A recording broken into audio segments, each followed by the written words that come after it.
I feel like really proud of the things I've accomplished and in both fields. And also I feel this immense amount of like, oh man, like I'm just bursting with like longing. Have, interstitial successes reduced that longing or grown that longing? Have the interstitial successes diminished that longing? No. It just affirms it.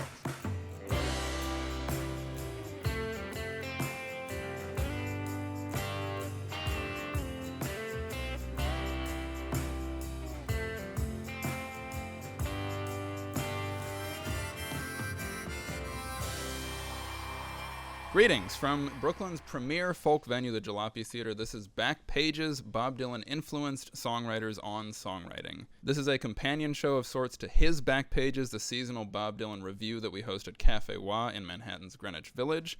Our next His Back Pages show is May 24th, a Bob Dylan birthday bash show that promises to be a special night. Our guest today is Evangeline Young, an indie singer-songwriter, actor, and core member of the His Back Pages ensemble. Evangeline's musical and cinematic CVs are studded with sterling credits, including opening for Glen Hansard and Marketa Irglova's band The Swell season at the Beacon Theater, acting alongside Sigourney Weaver and Elizabeth Banks in 2022's Call Jane, and playing a surly administrative assistant named Daphne on ABC's Emergence. So were you prepared for surly? Yeah, I really, really love surly. We're out of creamer. Bite me. She just finished her first full-length studio record, It Wasn't All That Bad, which is due to be released later this year. Evangeline Young, welcome to Back Pages. Thanks. I'm so happy to be here, dude. Yeah, so I want to start with, have you undergone a lot of trauma as an Eagles fan in New York City? That is so funny. What a great place to start. No, the answer is absolutely not. Really, because none at there's a huge contingent of that fan base that live here. Yeah. So there are Eagles bars that you can go to where you can find your kind there and just like hang and cheer. There are many people. It's good that you're here to speak for the marginalized community of Eagles fans in New York. Yeah, we're really undergoing a tough time coming off that Super Bowl win. So. But you're Philly born and raised. Well, that's giving me a lot of credit. I'm from a suburb like 35 minutes outside of Philadelphia called Westchester. Yeah. So I say in the Philadelphia area because I'm not quite cool enough to be. Yeah. So Philly has a Philly Westchester proper. too. There's a It Westchester does, here. but Westchester 2 words. Oh, I see. Westchester. And you're from a folky family. Mm-hmm. Is that fair to say? It's very fair to say. So just talk about a little bit about your family's connection to folk music. Okay. Yeah. So I think my mom told me, I hope I'm getting this right. I think I'm like a 7th generation musician or something. Yeah. Music goes back like many generations. My grandfather on my mom's side was one of the founders of the Philadelphia Folk Song Society, which started the Philadelphia Folk Festival, which is a big international festival. It's been going for many years. And he also had a guitar school in Philadelphia where he taught like thousands of people how to play and sing folk songs. So he's a real fixture. He was a real fixture in the community. Just like knew all those guys. And then my mom grew up, and my mom's sister, like everybody in her family, she's one of 4 kids, everybody plays music. She toured around with her sister, my Aunt Ellen, my mom Wendy, shout out Wendy. They toured around as the Britton sisters, and then my mom started touring with my dad. My dad is also a musician. Is there like a protocol age at which music is, like you're told music is now a thing you do as a member of this family? Well, you grow up around it in a huge way. I mean, you're just sort of, it's just around and happening all the time. And I remember like going to my parents' like gigs with them, like they would sort of like drag the kids along, and so there's that element where it's just kind of all around. But then I think around age 8 is when my dad would give you your first guitar for Christmas. That was sort of the rite of passage. And so everybody in my family, to varying degrees, but everybody plays. And I got my first guitar when I was 8, and I was obsessed with Johnny Cash at the time. So he was the first.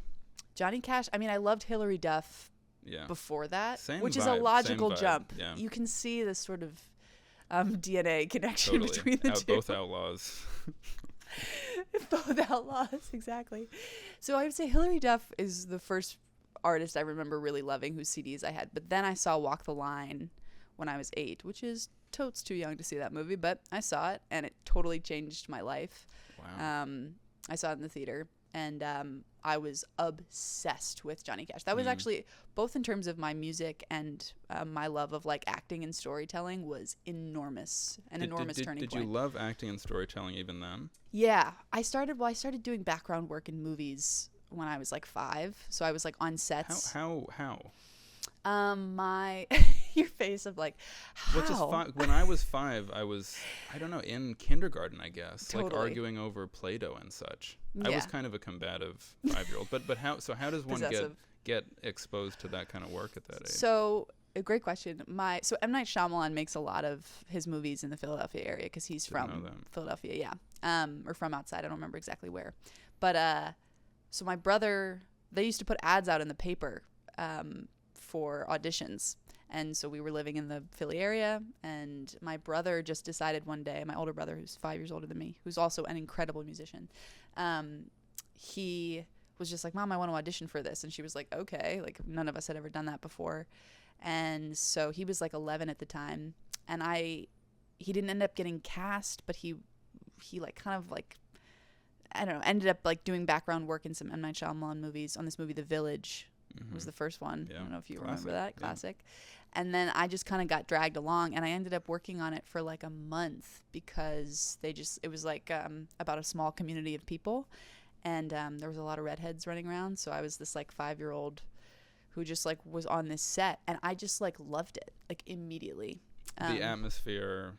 Yep, I loved being on set. And even I remember even before that, I like my mom used to direct my brother's plays at his school, and so I remember like just kind of always loving doing it. It's it's sort of a kind of a cliche answer, but I just always loved acting, and I kind of just like I don't know, something in me was really drawn to it from a really young age. It's in a way, it's not surprising either that one would love acting or playing music. They're kind of primal pleasures, you know, Yes. and they're methods of socializing and engaging with your peers that are pretty ancient. So in a way, it's not surprising at all that you or anybody would be so drawn to it. Yes. Yeah, that's a really good way of putting it.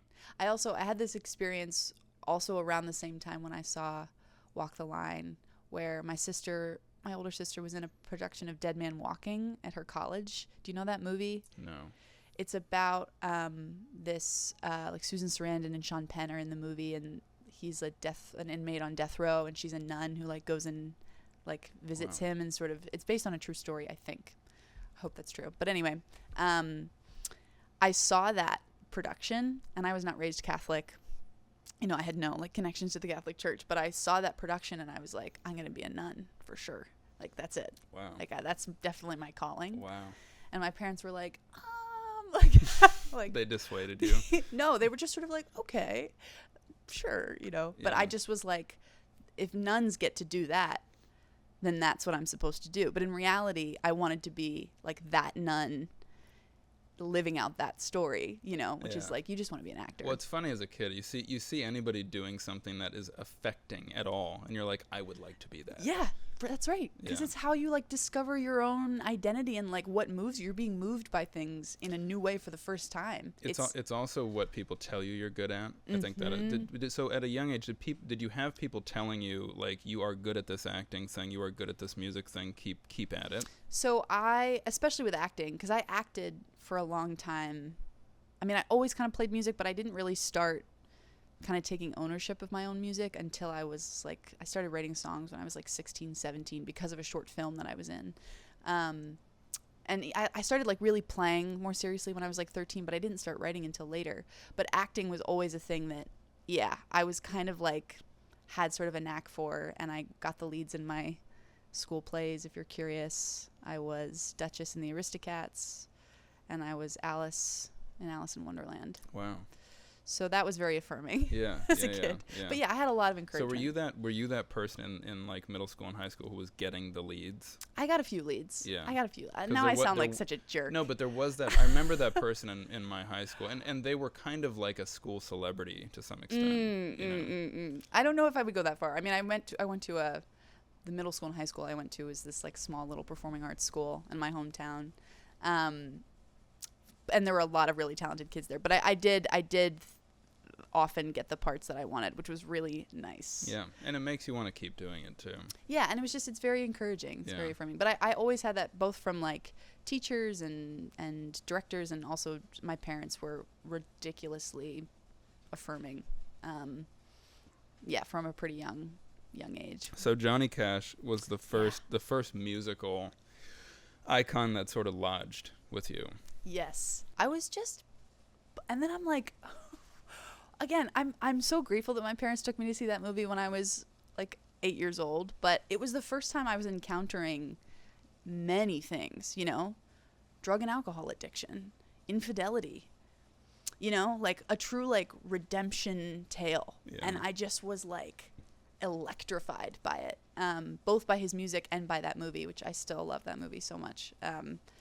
And then I'm like running around the house singing like, early one morning while making the rounds, I took that shot of cocaine. Like I'm just like running around like singing like Folsom Prison Blues. And you're doing that in second grade, and your teacher's like calling your parents. We didn't see what was in her lunchbox, but she's talking about cocaine. Check it. Yeah. I often wonder if my mom was sort of like, But I just was like, there was a truth in his music and in his like his personhood that really affected me, and his like authenticity as a person. And then like thinking about just like him going around and playing in these prisons, and I just was totally gripped by it. Well, I mean, it's an interesting case for you, because it's both that I think that movie in particular also has a lot to do with what Joaquin Phoenix brought to it. Yes. His own, and Reese Witherspoon. Yeah, I mean, come totally. on, so good. But yeah, But like their own. I mean, and I just think of him like his very Joaquin-y brand of darkness that he kind of always brings. Like it was a very good fit for Johnny Cash. So it's both. I mean, it's interesting for you. It's both a musical moment for you and probably the confluence of musical and acting power, I would think. Exactly. Yeah. It was truly a turning point in my young life. And also because like they didn't try to do impressions of those people. Like he didn't do an impression of Johnny Cash. He just caught the essence, which is I think what you want in a biopic. This is sort of a tangent, but so what were other musical touchstones for you at an early age? Who were you getting obsessed with? So I grew up around, a lot of folk music, but when I really started playing guitar when I was like 12, 13, because I started when my dad gave me a guitar when I was 8, but then it kind of hurt my fingers, so then I stopped. And then I picked it back up when I was like 12 and 13, and the only thing you needed to know about me and my like personality was that I loved the Beatles. That was it. I think we've talked about this before. Like, it was the to an obnoxious degree defining quality of my personhood. And I discovered the Beatles and like Simon and Garfunkel around kind of that same time, which then kind of opens up the door to all those, bands and acts from that generation. Did you have friends, peers who were into the same music, or was this a solo adventure for you? At first it was kind of solo, but then again, thankfully, because of my parents and their music taste, I could talk about it with them, and I would run to them with like a new Beatles song that I had heard, and we would talk about it, or they would like then teach me how to play it on guitar, which was also really so like growing up just having a house of teachers around and people not only to play music with, but just anything I wanted to learn, they could just show me, What were Beatles songs you learned at an early age? The first one I learned was 8 Days a Week. Oh, great. Love that. Is that off of Beatles for Sale? That sounds right. Yeah. I think that one. 8 Days a Week was great. I remember the A major chord was hard for me to do at the time. And I remember learning it in that song, and I learned, eventually I learned In My Life, which was a little tougher. Yeah, that was a little more advanced. Yeah. And then, learned a bunch of like Simon and Garfunkel songs. I remember learning to play Like, I was obsessed with the song I Am a Rock. Do you know that song? Of course. I'm yeah. a rock, But in I'm high an school island. for me, like that's the kind of song that it's like reading Catcher in the Rye for certain people when they're like 13. They're like, yes. Yeah, you just feel. am, I was like- crying listening Yeah. to it, and yeah, I felt very angsty and seen by that song at that point in my life. Celebratory, but also self-critical. You Yeah. know, it's like it's a weird blend of it's a potent blend of kind of oppositional ideas. You Yes. know, like I hate this, but it's what I am. kind Yeah, of thing, yeah, you know? exactly. And I'm alone, but I'm also it's also like who I am. And Yeah. So I learned to play that song. I learned to play one of the first songs I learned to play was that version of Scarborough Fair. That's pretty tricky too. Yeah. That was my first kind of finger picking song. But yeah, I mean, I had like Beatles trading cards. I had posters all over my walls. I had like 7 T-shirts. I watched the movies. I watched documentaries. It was just all that I cared about. We were very similar. I mean, I was doing it at a slightly younger age, but in a similar level of passion. Like for me, it was Yellow Submarine. I would want to watch incessantly because like kid cartoon. Yeah, you know, of course. And then Help, I wanted to watch incessantly. And that movie is so weird and it's so weird. awesome. Well, it has aged really badly. Like Okay. we watched it. I haven't watched it in a long time. I have a 15-year-old brother who I periodically try to get into the things that I'm into. Sometimes successfully, more often not.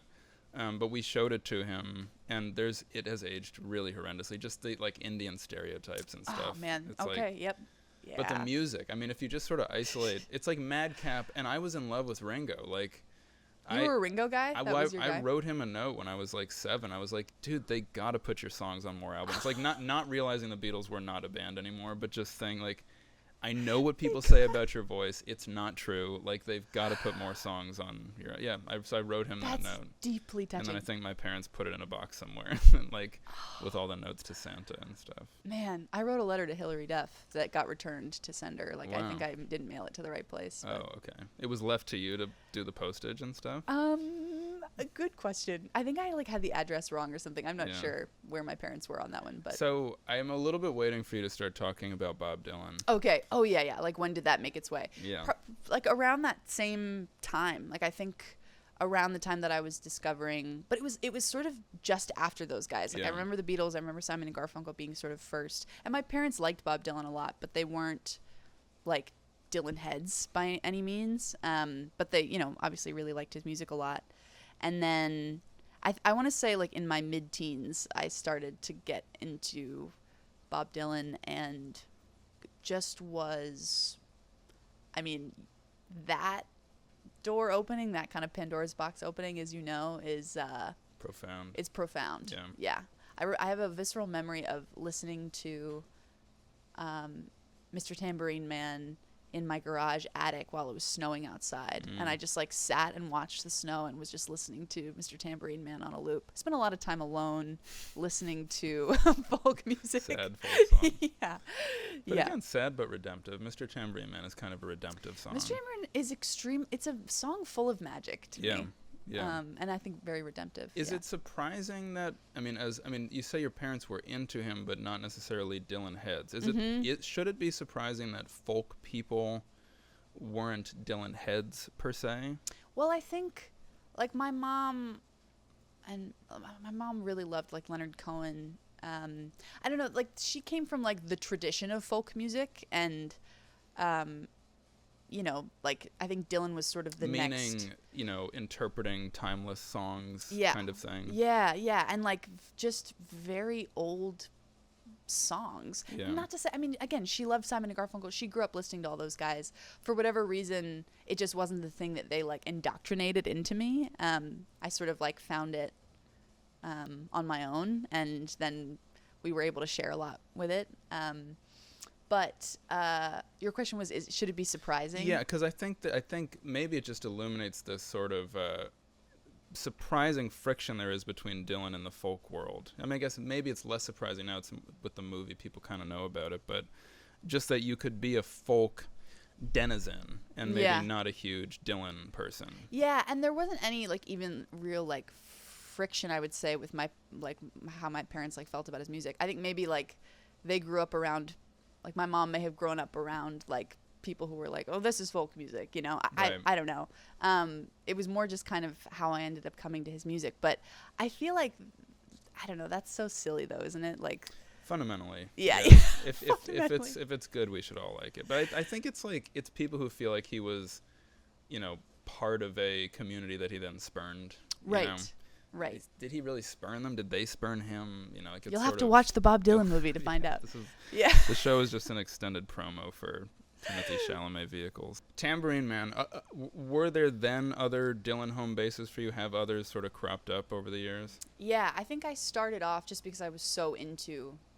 I think like songwriting. I was, even before I wrote my own songs, I was like blown away by lyrics and storytelling in lyrics, and so like listening to some of those songs for the first time. His early stuff was what I got into first, and like the acoustic stuff. Yeah, like Freewheelin' and Times They Are Changin' and stuff like that. And I just was the poetry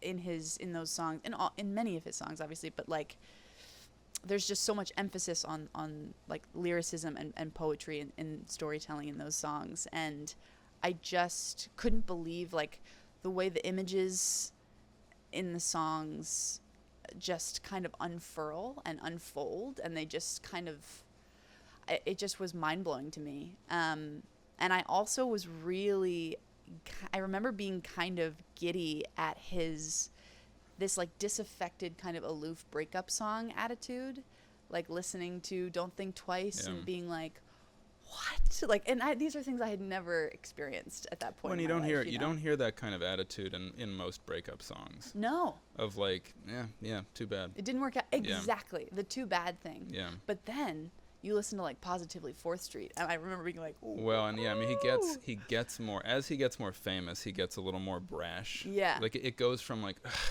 like that kind of attitude and Don't Think Twice to like, you're kidding me, right? In Positive, like it just gets more brash as he becomes an it boy. Yeah, right. And just like calling people out in a way that I was like, whoa, like what is that? Like, and I just thought they were like funny, and it just kind of lit my imagination on fire, and it just like, I don't know, hearing, and this is how it is with I think really just great songs and great songwriters, when you hear somebody articulate a feeling in a way that you never could have or never would have thought to, there is but yet it resonates with you, or you recognize it, you feel understood and seen by it. There is nothing like that. That's an interesting thing. Yeah, you're right. It is like being recognized by someone who doesn't know you. Yes. Yeah. And then you feel less alone. Well, yeah, but that is what it is. That's the whole point, Yeah. I mean, I guess, what I'm thinking is like as life gets more atomized, like more, everything in life is more separate and isolated than it used to be. The arc of humanity is from communality to isolation, and like so that feeling becomes all the more potent. I think the more separated people are day to day. Yes. The more you don't expect it, and then when you get it, it's like, it feels miraculous. Exactly, and people have been doing it for, since the time beginning out of time. Yeah. That was a phrase before he named an album after it. But what does the phrase mean on its own? I don't really know. It's one of those weird, like I feel like a lot of Shakespeare phrases are like that, where you're like, I don't understand the syntax of that per se. Yeah. But I do know what you're saying. Yes. Yes. So I want to sort of steer this toward your work. Mm-hmm. And a connection point that I saw is that a lot of your, you have an album coming out. People have not heard the songs yet, but they will. They should. Will, yes. One of the really recurring themes that I noticed in this collection of songs was sincerity. Both, frustrated at your own sincerity, frustrated at other people's lack of sincerity, frustrated by the friction produced by that disparity, you feeling that, you being sincere, other people being less so. Wow. Dylan is not necessarily, famous for sincerity per se. I think he's thought of as a little bit more aloof, a little bit more not gonna tell it to you straight. Yeah, a little more removed. Right, and leave you to figure it all out. As you think about that, that subject, how do you deal with some of his songs that are a little bit more, I don't know, that are not showing you their full face, like St. Augustine, or like some of the more imagistic stuff on Highway 61 or something? What is that? How does that work for you? Like, how does it affect me? Yeah. Yeah. That's a really, really interesting question. And are you asking in relationship to like the way I think about songs? Yes. Yeah. Like, is that art that works for you, or that does something for you? Yeah. Yes. It totally does. I think also, I mean, one, you're drawn to stuff that is different than what you do, right? Just sort of in a general sense. But I think also sometimes, there's a part of me that wishes I could be a little more that way. But also, I think if I tried to do that, it wouldn't work. It would be an ill-fitting garment. It would be an ill-fitting garment. Yeah. And I think, like, he is expressing a lot, right? Like, even if he's not coming right out and saying it. So that's such a good question. I really want to, like, think about it. I guess, like, I'm still deeply moved by it, even if it's a little more kind of a little bit, what's the word? Deceitful or something. I don't know. That's not the right word. Or less like on the. Wait, hold on. Let's really get to the bottom. Let's really think about this. Even if it's less. Yeah, I guess like sincere or full upfront. Face. Yeah, it's like it's less cards on the table kind of thing. Like there's some ways cards less vulnerable. Yeah, you might say, but there's still so much vulnerability in that. Also, he's just like really good at that. So I'm still very moved by his songwriting, even if he's not like putting all his cards on the table. And I think sometimes I do wish, both as a person and and as a songwriter, I think sometimes I aspired to, like, I sort of fantasize about being more like that. And I'm not, is really the thing. I'm not a very mysterious person. I'm not a very mysterious songwriter, and that's totally okay. That isn't true. There's mystery in these songs. If not necessarily in the subject matter, then in your phrasing. There are 2-3 word phrases that will lodge in you, and don't make immediate full sense, semantic sense, but do make sort of thematic sense. Sure.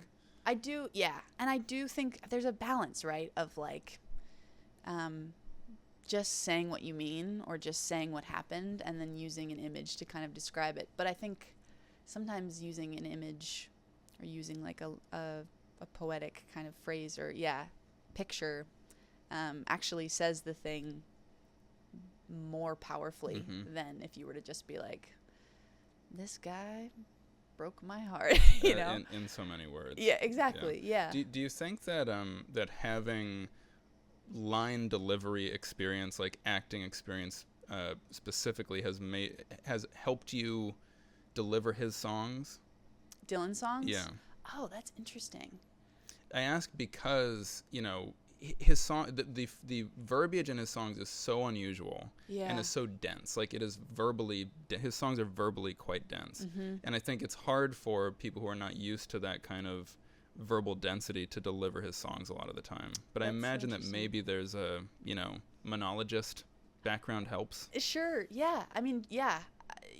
Getting used to putting other people's words in your mouth and speaking them and owning them, and like adopting a point of view. Also, in terms of like performing the song, totally comes into play.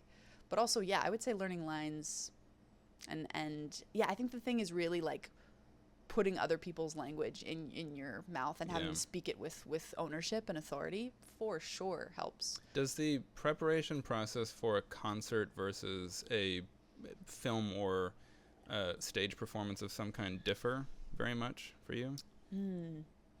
I guess it totally depends on the project that I'm working on. But I mean, it is, both are processes of tapping into my own vulnerability and self-expression. And so you're sort of getting into the same channel. That's one of the things I love so much about both acting and music, is like they're just different avenues of getting at the same thing. And one uses my own words, and one uses someone else's, and one is like me just being myself on a stage, and one is me being somebody else. But it's still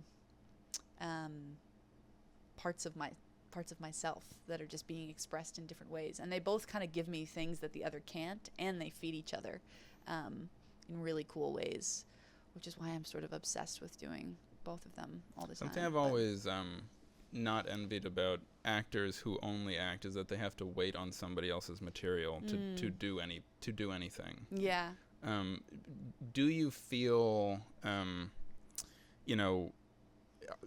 guess, are you grateful that you can also generate material of your own? So grateful. Grateful is a great word for it. Yeah. 'Cause also a lot of people write and direct and act in their own scripts and their own films, and I've done like a very little bit of that, but that's never been the thing that, for whatever reason, was what I wanted to do. Like I've always loved, like when I act on a project, I've always loved having like my corner of a whole to contribute.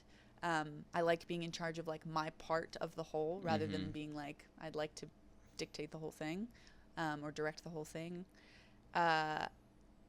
And then, but with music, I think that's part of why it's so exciting to me.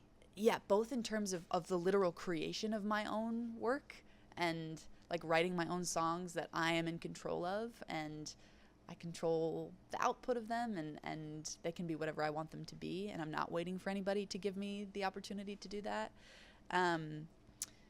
But also as another creative output, in the midst, or because, you're auditioning, you're hoping to book jobs, and sometimes you go for a long period of time before or in between jobs.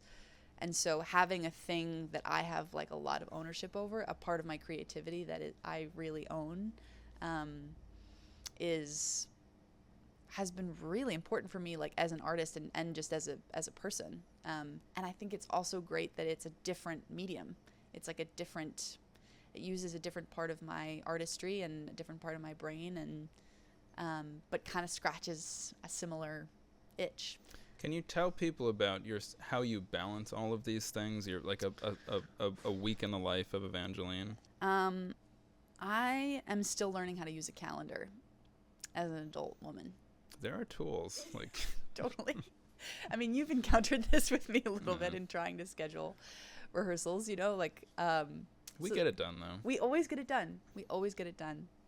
But you are a big part of the organizational element of those things, because you're really, really good at that. It scratches an itch in me. Like there is an intrinsic pleasure to being logistically organized. Yes, totally. Yeah, but man, it depends, because also you never know when auditions are going to come in, and you never know. You could go 2 weeks without getting a single one, and then, like I was telling you the other week, I had an audition to tape every single day. And then I had to also, I would tape them in the mornings usually, and sometimes then go to my restaurant job, and then come home and work on the one, do work and preparation and homework on the one I have to film the next morning. And it was like that for, so those are more extreme versions of my schedule looking that way.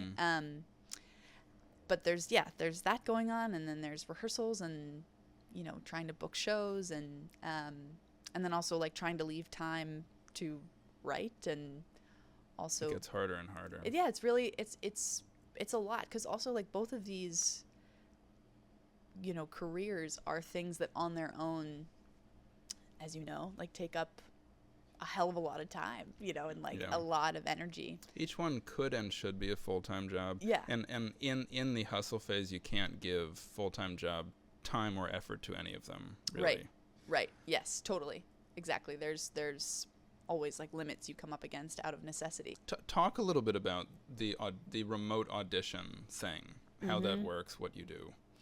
Yeah, so you get I have a team of agents and managers who are really wonderful, and they submit me for jobs and projects, and then if a casting director wants to see me read for a part, then I get the script, and then the amount of time I have to work on it kind of varies. Sometimes it's 2 days, sometimes it's a week, sometimes it's less than 24 hours. It just kind of depends.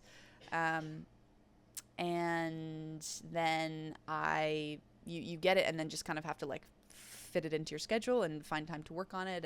But you really learn, you have to learn how to work well fast, because you're not going to have oodles of preparation time on a thing. Which flies in the face of the you can't rush art sort of idea. Right. Yeah, and you have to kind of just like, your skill set just has to be like really sharp and kind of oiled up. And I've also, because I like studied acting for several years and, you know, accrued a lot of skill sets and tools there. And then I've been auditioning and working since I was a kid. So I'm pretty practiced at it, even though it's also something that's always kind of evolving. I sort of know the things I have to do in order to feel good enough, even if I don't have as much time as I would like to, like, really work on a part. You talk about some of the like, I'm just thinking of, I know some of these stories. So the Well story to me feels emblematic. Can you just tell the Well story? Yeah, there was just this, and it was a great part and a great script. But there was a tape I had to do where I was had fallen down a well, and my child had also fallen down a well in the script, and so the whole scene was are bad. Really bad. And like my leg was supposed to be like sort of pinned behind me in the well, and I'm like talking to my kid, I'm talking to the guy who's trying to rescue me out of the well, and I'm in my bedroom on a chair reading with, I think, my mom over FaceTime. My mom, again, shout out Wendy, reading with me on a lot of these auditions remotely. She's the best.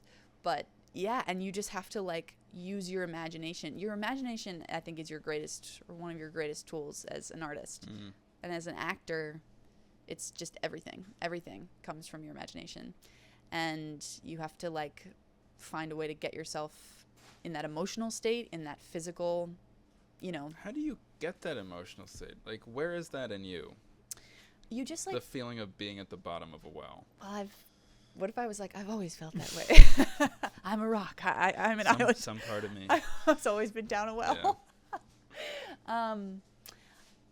It's like, it's just practice. Like, you just practice. And I learned tools and approaches in the acting. I studied at an acting school in Philadelphia for like 5 years in my teens. And so you learn like approaches to like emotional preparation, and how to use your imagination to access the kind of emotional state that you need, and also so that you feel authentically there and not just like, okay, I have to do a scene now where, like, you know, somebody I love has just died. You know, like, you don't. So what is it for the well? What is the trick for that kind of thing? It's sort of what I learned. A lot of people have. There's also like a lot of different approaches to it. A lot of different people do it different ways. For me, you just like kind of daydream in your own mind about like things that would move you that way. So you're finding an emotional corollary. Yes, exactly. It's sort of like an as if. Like, I've never experienced this thing directly, but this emotional ballpark, I would feel this way if this thing had happened to me, this thing that I personally connect to. You also do that with working on scenes and parts, like, in order to like bridge the gap between yourself and the experience of this character. You sort of go like, well, this situation is as if. Is that a process in your brain that happens like that, or do you have to kind of dig around sometimes for what that might feel like? It depends because the older you get and the more life experience you have, and also the more parts you play and the more parts you work on, certain things you just understand immediately, and you actually don't have to do that much kind of work on it. And it's very kind of magical and mysterious when that happens too, because something in your body and in your like heart and spirit, it remembers and it just responds, and you're like, for whatever reason, this like pioneer woman is, I like get it, you know, like, have I done any of this? Has this ever happened to me? Absolutely not. But the emotional core of this resonates with me. And then other times you have to really mine a thing to find what the bridge is. How am I getting in? Yeah. And that's also what's so amazing about you're working on a different human being, preparing to play a different human being every project. So this, could in a busy week, could you rapid fire some of the roles that you're putting yourself into the headspace of? Totally. I mean, I'm trying to remember. It might be hard for me to recall like the specific projects, but you're like, in any given week, I'm like a single mom. I auditioned I had to give birth in an audition. Really? Yeah, the other day, which was crazy.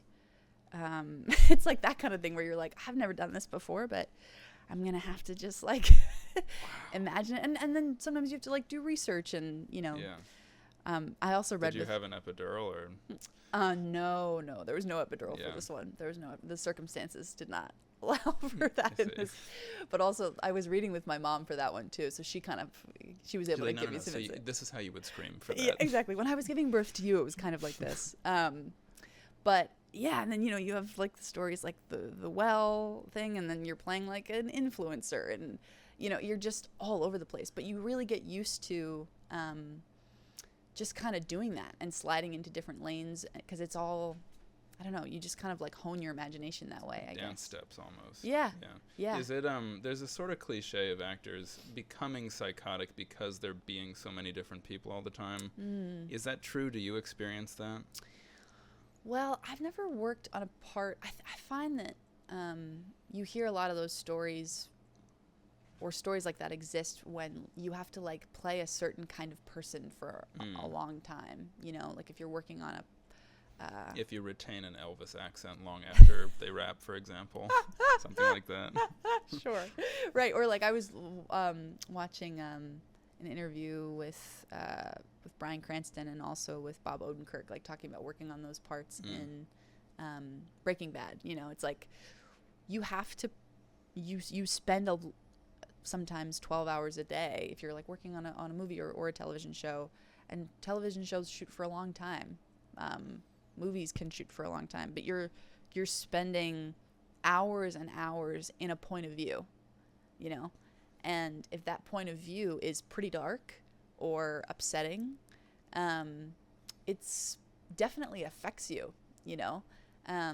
It's the same thing with like if the part is like a beautiful human being who's like lovely to all humans, that's gonna affect you because you're like living in that spirit and trying to adopt that like and understand that mentality. And with like darker parts, like villains or people just going through really awful experiences or whatever it is, you have to like work to understand those things, and like I was just talking about, connect yourself to them, and that can be tough. But experience that less if you're just dipping in and out. Yeah, and I mean I've definitely like dipping in and out. Do you mean meaning auditioning, just doing it for a half hour or whatever the audition length is? Sure. Although sometimes it sticks with you it kind of depends. Also, like, yeah, it's definitely possible. But yes, I think it's most common when you're having to work on something for that long, and you really do kind of have to like immerse yourself in it. Not even saying like, oh, you never come out of character, but if you act on a project for 12 hours a day and you had to do some really like a really emotional scene or really upsetting scene, you do kind of have to like find ways to get it let it go, because it's like in your body. It's a physical and emotional thing. It's wild. So I want to start talking about your work. Before we do that, I want to kind of zoom way out. As I mentioned up top, you have a lot of very impressive credits on your resume, in a variety of different fields and genres and practices. How do you feel about where you're at, in your career, in your various careers that you have going? When you look at it from a bird's eye view, what do you think about? What do you feel? What do you sort of want to? How do you hope things develop in the near future? Talk a little bit about that. Wow, what a great question. Wow.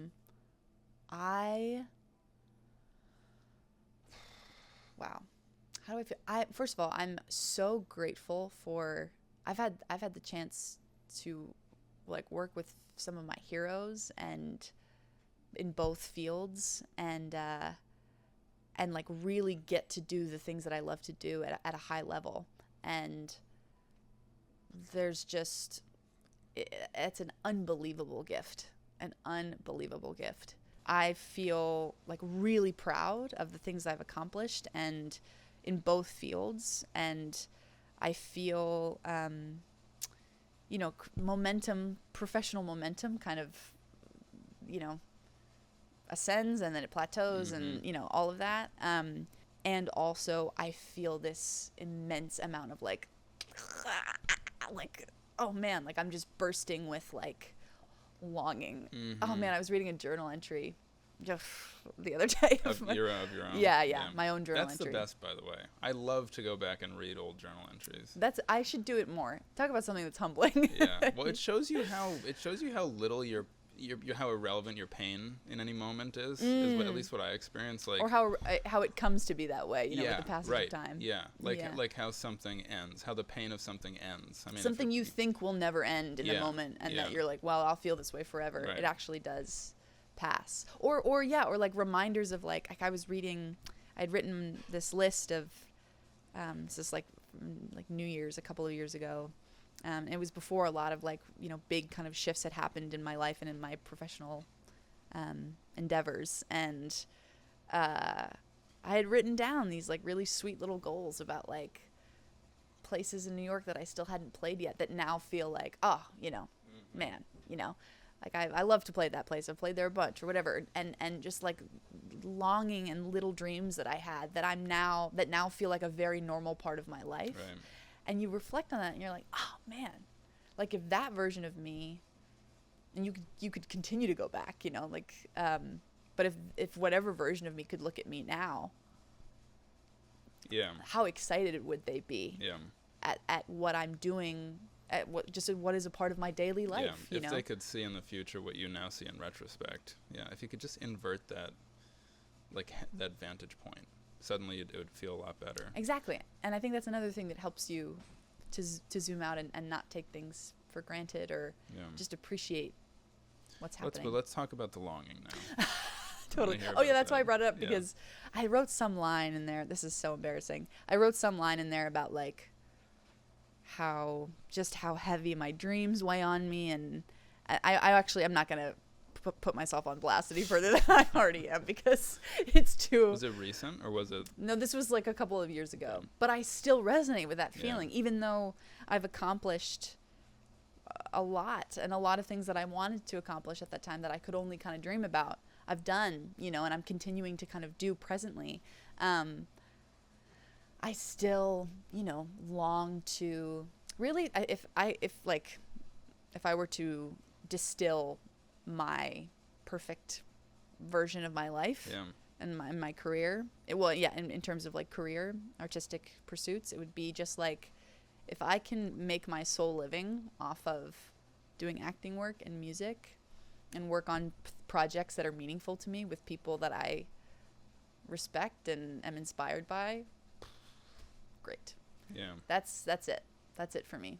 And it's my ideal version of my life involves continuing to do both of these things, because I get asked all the time, so are you doing more of the music than the acting, or are you more this or are you more this? And I'm always just like, my man, I am doing both of these things. It's a continuum. Full on.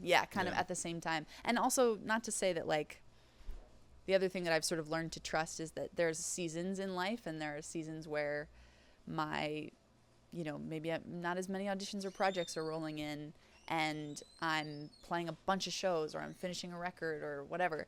And then there will be times when there's not as much activity happening there, and I'm working on this show, or, I'm auditioning every day or whatever it is. That sort of happens, that there's a rhythm that happens kind of organically that way, and I've learned to kind of trust that.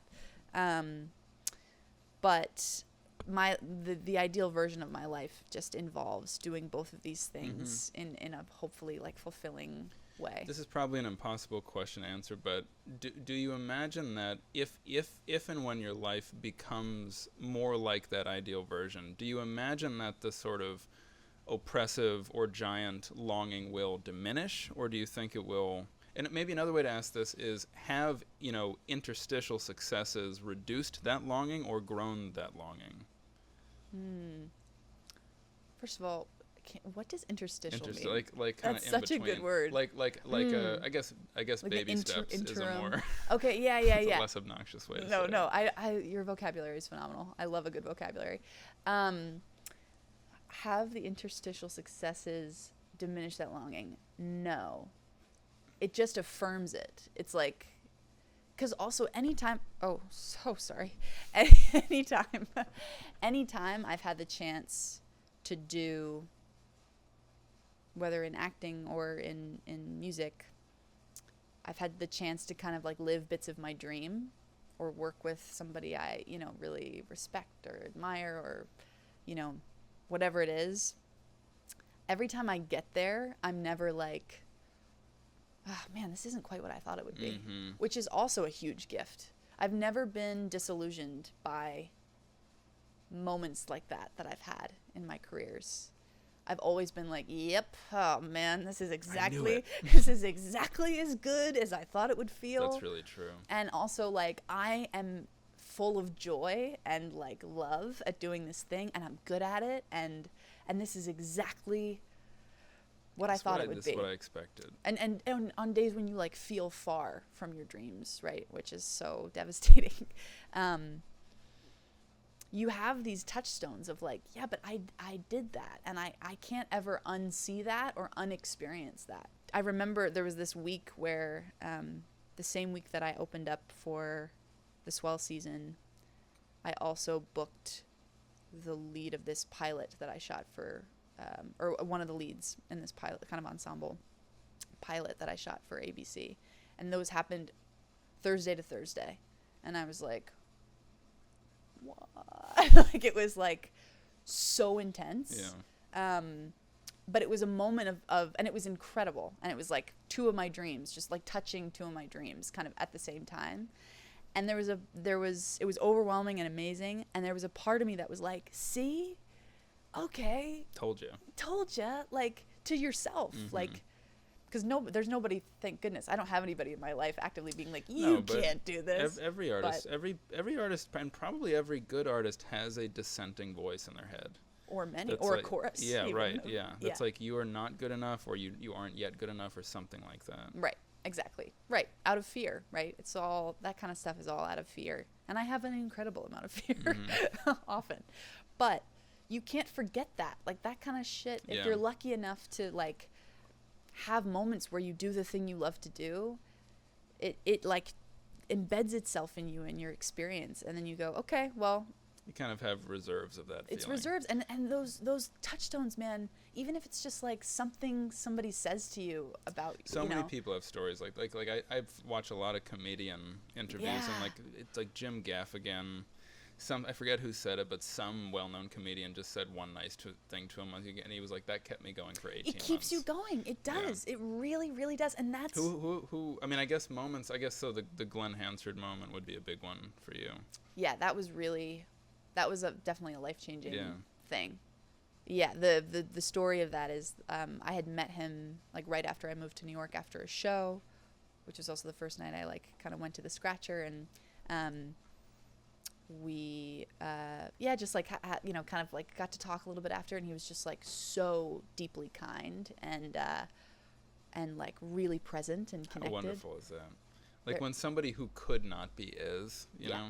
Totally. It's an unbelievable gift. And I kind of like sent him my record. I've put out this little EP many years ago, and I sent it to him, and he listened to it and like gave me his thoughts on it. So and great.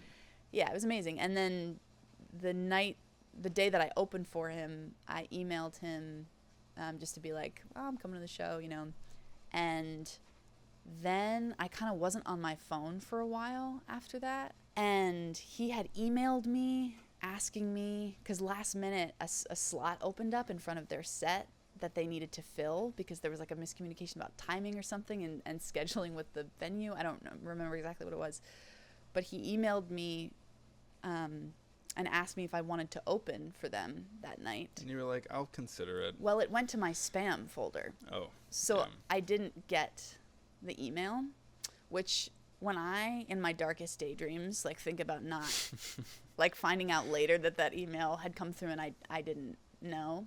But he basically then like went through a few different channels to kind of contact me, which was incredible. And then... and it was St. Patrick's Day, and I remember like getting a call from him, or getting a call that just said Ireland pop up on my phone, and I was like, that's funny. And then I answered it, and he was like, hey, Evangeline, did you get my email? And I was like, oh, yeah, because I thought he was talking about the other email he had responded with, just being like, oh, see you at the show. Anyway, and I was like, oh, yeah, and he was like, great, so can you do it? And I was like, oh, I'm like frantically scrolling through my emails. Like, I'm sorry, I don't know what you're talking about. And he was like, oh, okay. You know, the set opened up in front of our set at the Beacon. At this point, it's like 3:00. And he was like, if you can get here by 5, you can sound check. But if not, you'll just kind of have to wing it. But you want to just like come play a couple songs in front of our set. And I had never played at that point for more than 50 people at one time. And this was like it's pretty heady. 3,500 people, you know, at this like acclaimed theater. Anyway, beautiful it was so beautiful. And I like ran over to the theater and kind of really didn't have time to think about it. And it was like truly one of the greatest nights of my life. And he like went out and introduced me before I went on. And it's a dream, right? It's a total dream. Yeah. And then I opened for them again. They played at the Anthem Theater in Washington, D.C., and I opened for them again the next night. And it was just like this absolute whirlwind dream come true. And it was like really like the generosity of that, of him, you know, asking me to do that will never cease to kind of like move me and amaze me. I love that it was Ireland calling. Yeah, on St. Patrick's This is Day. Ireland. We understand you have red hair. We need you. Exactly. So let's talk about your album a little bit. Again, understanding that people have not heard these songs, but there were a few, you know, moments in particular from a songcraft and album craft perspective that I wanted to draw attention to and ask about. Awesome. The first being the first track is called Screen Door, and I think the question I asked you earlier about Sincerity, it feels to me to be kind of an emblem of that that conflict. Yeah. Where it just stuff gets into me like wind through a screen door kind of thing. Yeah. So two questions about that. The first is it being kind of a miniature song. You know, was it ever longer? Did it come out as a miniature? Like, did it always feel like that was its final form? I love calling it a miniature song. So how long is it? It's like a minute and like 40 seconds or something. Like that, yeah. It did come out that way, and I kind of wrote that much of it. It's basically like 2 verses and a chorus, and I wrote it that way, and then was like, oh well, this I guess isn't done because it's not. I was like, well, it needs more because songs are longer. Songs have to be longer, and they can't just be 2 verses and a chorus, but I had kind of said all I felt like I had to say, which is such a good lesson, because that's what you want in a song, is just like say what you got to say and get out, you know. But I sent it to my friend George, who George Barber was a great songwriter and musician. He played on my record, and I recorded some of it with him and some buddies up in New Hampshire. That was the first phase of the recording, and I sent it to him, and I was like, does this feel like done? And he was like, sometimes, he said this great line where he was like, sometimes songs just like show up in a suit, like ready to, like they're just ready to go. It was something like that. I guess it doesn't really make sense. It needs a little more. Sense. Yeah. He said it better for sure. I would edit it, but I see what he's saying. He said it a lot better than that. I'm sort of I'm paraphrasing it, but basically like they just show up ready to go, and that's it. And you don't want to you don't need to question it. He was like, it's definitely done. Like, that's it. It also sounds different. Mm-hmm. It reminded. Have you ever listened to Masterpiece by Big Thief? That album. But the stripped down, like the. So that starts with Little Arrow, which is. Yeah. Exactly. It reminded me a lot of that, which was also a miniature song, also sonically quite different. Yeah, I'm just wondering how it became the lead track. It's really funny that you bring up that album, which I love. Big Thief being my favorite band. When I was trying to order the album, which nearly killed me as a task, it was so hard, and I was trying to figure out where Screen Door fit, and my friend Jeremy, I asked him to listen to the record, and he came up with an order for me, and Screen Door opened it, and I was like, never would I have thought to do that. And then I thought about Masterpiece, and I was like, oh man, that's exactly what they do, or they do their version of that, which is like a whispery kind of tape hissy Little Arrow song that is shorter into Masterpiece. Right. And I was like, okay, well, if they can do that, then like maybe that makes sense for me too. And I wasn't hoping for it to be like a yes, I was correct moment, but I'm a little happy that you should. I mean, dude, you should be. You should feel proud. The other thing that feels relevant, other than me being really astute, is that like I think, you know, for you and for me and for anybody who's playing folk music now in an age where music has evolved so rapidly in so many different directions, it seems like a central task of new composition is bringing a sort of timeless genre into a specific moment in time. Mm-hmm. And yours, as I said to you before we started, there's echoes of Jackson C. Frank, there's name-checking Dylan, like there's yeah, moments of, you know, yeah, direct or indirect reference to songwriters of the past and styles of the past. There's also a lot of nods to songwriters of the present, styles of the present.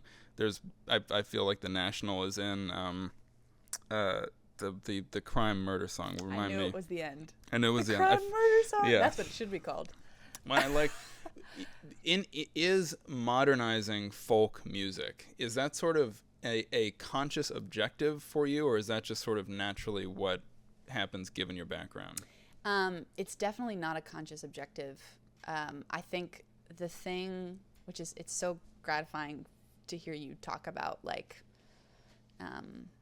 just like hearing those kinds of threads and colors from these artists on the record really means a lot to me, because it's less of an emphasis on like, what do you say, modernizing folk music. It's more just like, this is all music that I love to make, and all music that reflects like true facets of me.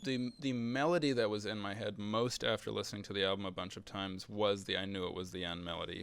It always felt like it's a very dreamlike melody. It's repetitive, like in the way that a nagging emotion is repetitive. Where did the melody come from? How did you stumble on that? I was just starting to kind of poke my head out of this like really intense heartbreak that I was going through, and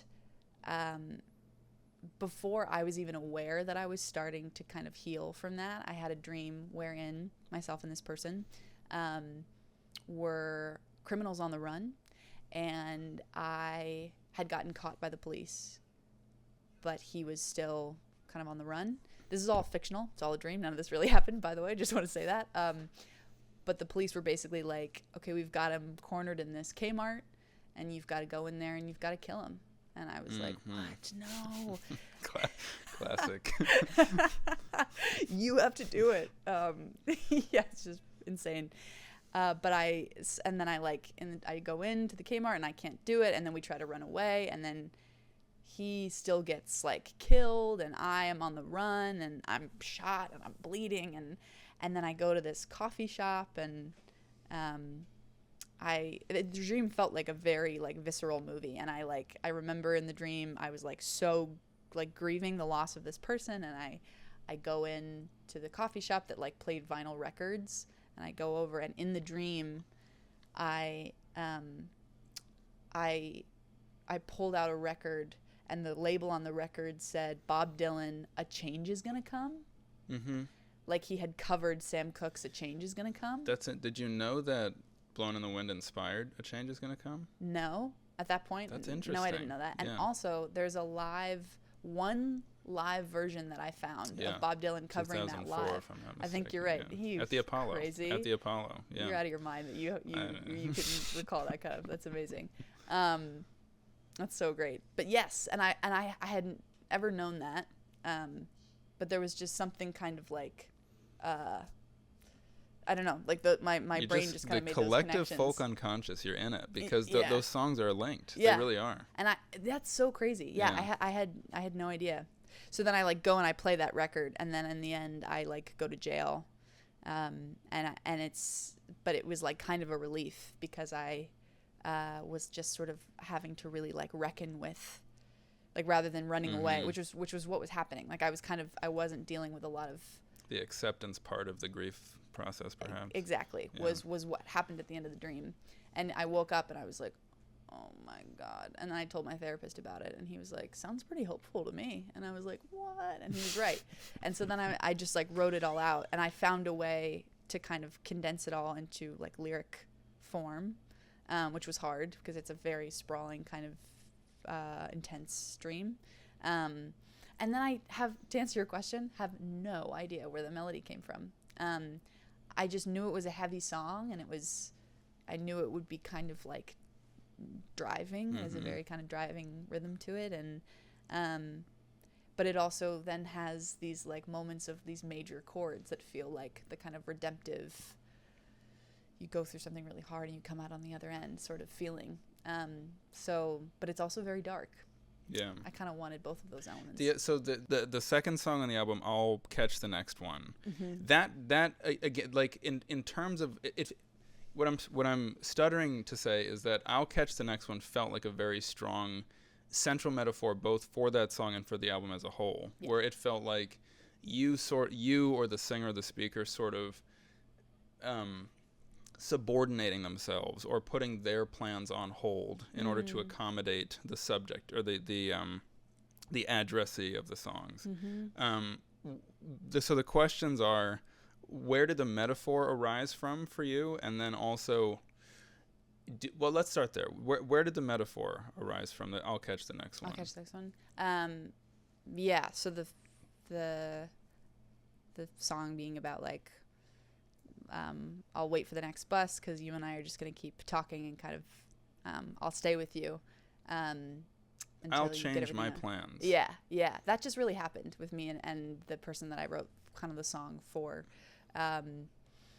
They were going through something really hard, and we were at the bus stop just kind of walking back and forth, and we were like, oh, well, we'll just talk until, my bus comes. And then my bus came, and I was like, it's okay.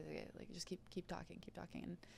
And then another bus came, and I don't remember exactly how many buses it was, but we talked for a long time. And that's kind of just what needed to happen to be there for my friend at the time. And it just felt like kind of a perfect metaphor. You could recognize it as like for the metaphorical quality that it had.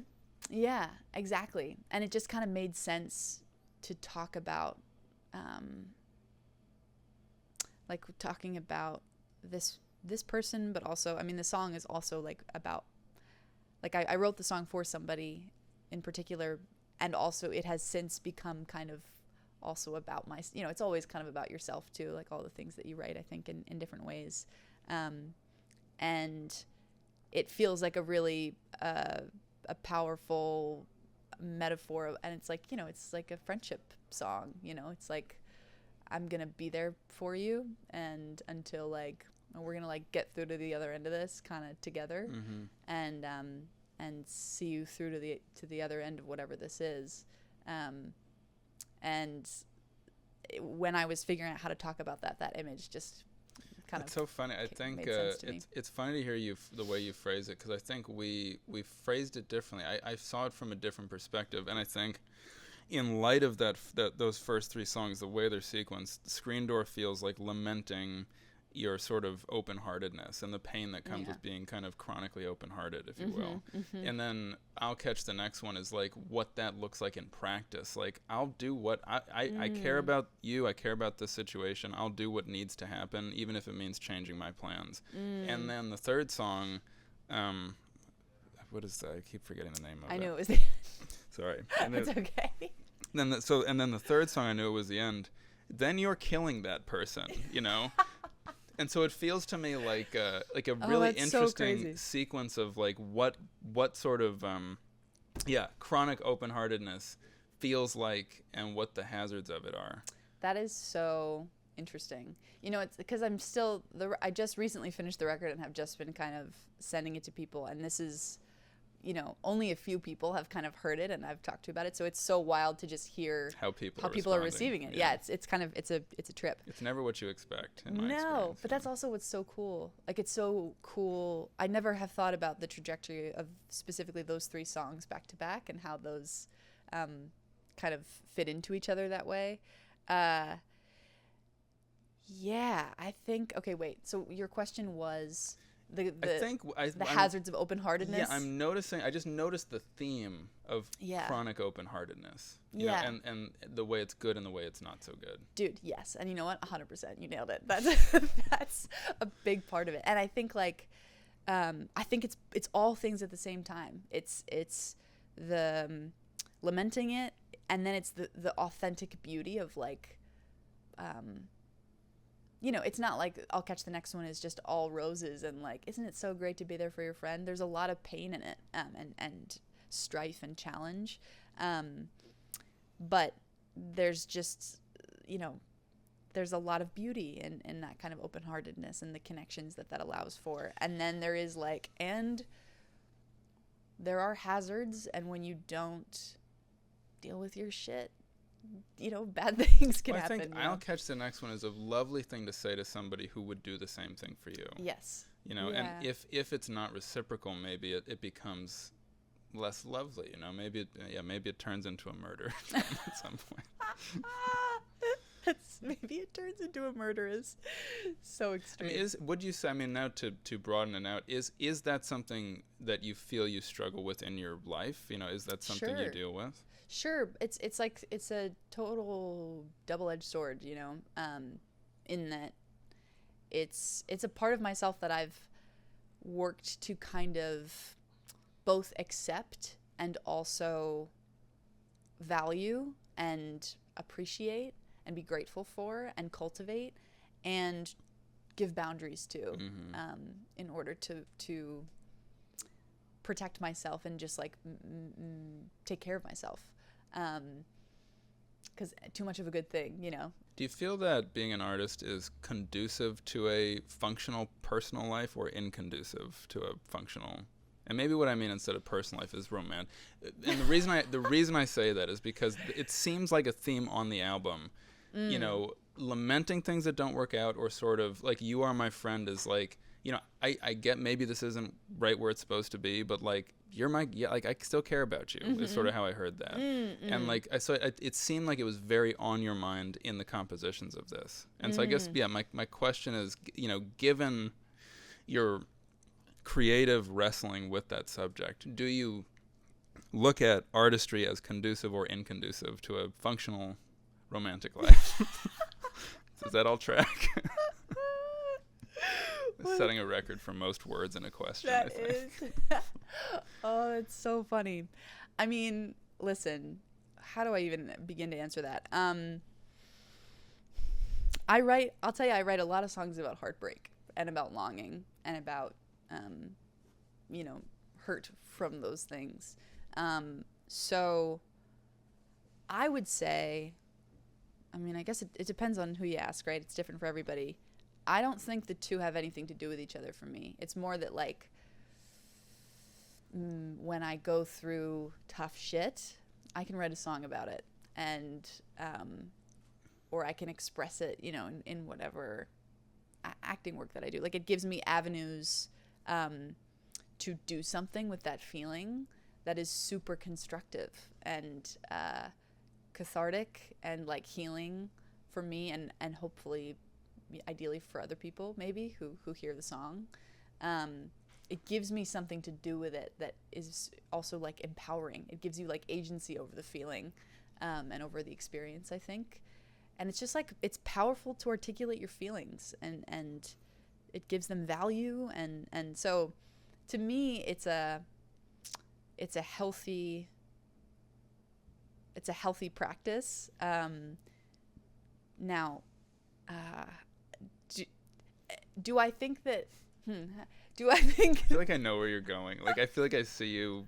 Struggling with what to like say. how to say what you're trying to say, kind of. Yeah. Like I think maybe for some people it's like they would be like, oh, it's definitely not conducive to having a normal life. But I mean, I think it just all depends on how you approach it.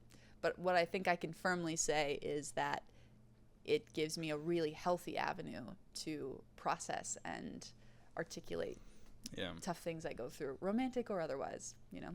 So what as we wrap up here, what in your creative life are you looking forward to at the moment? Well, I'm really looking forward to this album coming out. I'm working on it for like on and off for like, I started recording it in 2020. And it's gone through many kind of iterations and, you know, kind of different versions. And it took a long time, but I'm really happy with it and really glad that it's done. And I'm excited for people to hear it. So that's going to be a big. I'm also kind of terrified, but I'm excited mostly. That's something I'm super looking forward to. And just like touring it also when it's out. And I would say on a more spiritual level, I'm excited to just keep growing and also like working on the next one. Yeah, just hopefully getting to just keep doing more of what I'm doing right now. And of course, the Bob Dylan show at Cafe Wa on May 24th. Yeah, we didn't even talk about like working on those at all together. Yeah, the main thing I was curious to hear about from you there was working on the weirder songs. Yeah. Like working on like When the Night Comes Falling from the Sky or Dear Landlord, the crazy chord progression in Dear Landlord. Like what it's like for you to get into those weird ones. Well, I mean, we spend a lot of time working on those weird ones together. Yeah. We also spend a decent amount of time with you convincing me to do certain songs that I sort of the pride on your face. Well, it's like it's both pride, but it's also it's pride in the process and in what you do with it. Like, cause that's so nice. Like, cause I always like have faith that you can do something cool with it, and then you do. That is so nice. Yeah, and you have seen potential in me that I have not been able to see in myself. It's a Dylan-based potential in you that maybe no one else would have ever seen. Yeah, I think you're totally right. But it's so fun because they feel like the weirder songs feel like puzzles, and talking about like going back to taking ownership over other people's songs and like, you know, finding your way into other people's experiences and stuff. It's been really fun to like it's grown me a lot as a musician and as like an interpreter of songs, and then I just get to love these songs that I never would have like really spent the time to kind of get to know in the same way, probably. That's maybe my favorite thing about learning songs I wasn't expecting to learn for one event or the other. You develop new loves. That's maybe the best thing. You totally do. And there's just, I mean, we've done how many of these shows together now? 5, I think. The last one was the 5th one? 4 or 5? Something like that, yeah. It's just like such a blast, and there's so much possibility every time, you know, and you do such a great job with the curation of it, and so... Well, we want to reinterpret. I think that's important, you know. You have to reinterpret on some level. For sure, and bring yourself to it, and I've been very fulfilled by the process of doing that together. Good to hear. Yeah. So as we wrap up here, where can people follow you? How can they keep in touch with what you're doing? Yeah, great. So the best way I think is through Instagram. My Instagram is just Evangeline Grace Young, and I'm always like posting about shows on there and playing shows, and as this album begins to roll out, you can find pretty much all the information on there, and be on the lookout. The record is called It Wasn't All That Bad, and it's going to be out later this year. Evangeline Young, thank you for being on the Back Pages podcast. Thanks, Dustin. We will now be favored to a song from It Wasn't All That Bad from Evangeline. This is I'll Catch the Next One.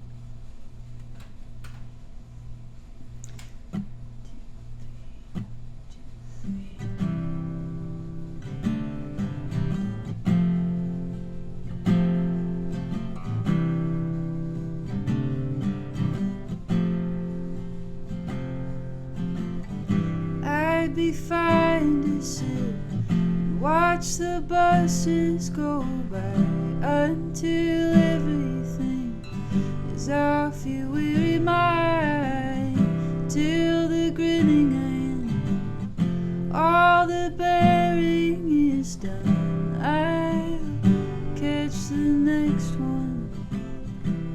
Well, these times are changing too fast to keep track, and your neck's getting sore 'cause you keep looking back. And if you gotta go, I'll understand. It's hard to know where to walk in all the sinking sand. And I know, my friend, I heard what you said about the noise is getting louder inside your head. And I know you're not crazy, just heartsick and afraid. Trade white knuckles and mind fucks for kinder days. 'Cause I'd be fine to sit, watch the buses go by until everything is off your weary mind, till the grinning end, all the bleeding is done. I'll catch the next one.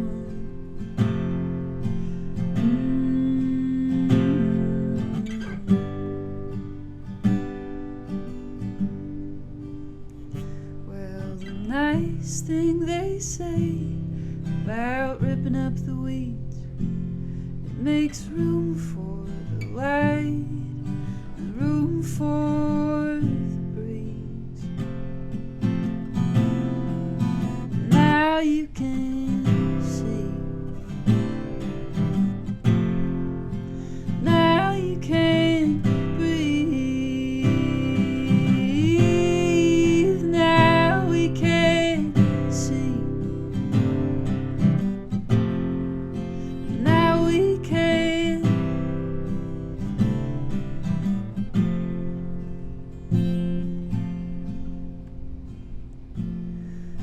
And if you should find yourself caught in reverse, living somewhere between a laugh and a curse, catching shit from the ticket takers, we'll keep walking to the other side of the moon. Oh, and we'll be there soon. Oh, we'll be there soon. Oh, we'll be there soon.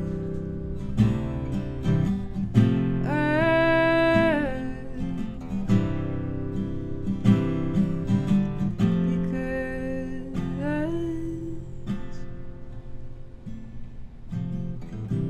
I'd be fine to sit, watch the buses go by till everything's off your weary mind, till the grinning end, all the bearing is done. I'll catch the next one.